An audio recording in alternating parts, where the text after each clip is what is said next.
High friends, welcome to our channel. இன்றைக்கி சூப்பரான உருளைக்கிழங்கு ஃப்ரை, அதாவது உருளைக்கிழங்கு வறுவல் அப்படின்னு சொல்லலாம். இது ஃப்ரை வராது, வறுவல் அப்படின்னு சொல்லலாம். இது வந்து பார்த்திங்கன்னா அவ்வளோ சூப்பராக இருக்கும். சாம்பாருக்கு கல்யாண வீடுகள்லாம் வைப்பாங்களே அந்த மாதிரி இருக்கும். அதோட இது நல்லாவே இருக்கும், இன்னும் நல்லாவே இருக்கும். அது ரொம்ப ரொம்ப ஈஸிங்க. நம்ம உருளைக்கிழங்கு மட்டும் வேக வச்சுட்டு எல்லாருக்கும் தெரிஞ்ச விஷயந்தான். அடுத்த கடாயை வச்சுட்டு நல்லா ப்ரௌன் கலரில் வெங்காயத்தை, நீல வெங்காயத்தை, பெரிய வெங்காயத்தை நீளமாக கட் பண்ணி ப்ரௌனாக கொஞ்சம் வர வச்சிட்டோம்னா அப்படி நல்லா ஒரு 10-15 பூண்டையும் தட்டி அப்படியே போட்டு அதுவும் லைட்டாக பொரியணும்.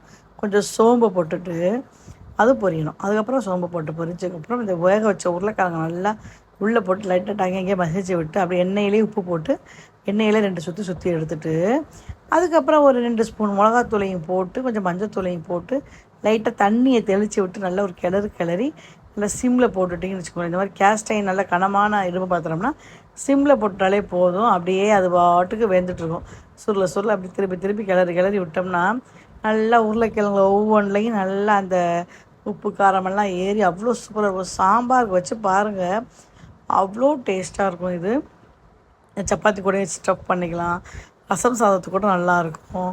அது மாதிரி சமோசா ஃபில்லிங் கூட யூஸ் பண்ணலாம். எல்லாத்துக்கும் பூரி கூட நல்லாயிருக்கும். ட்ரை பண்ணுங்கள். தேங்க்யூ.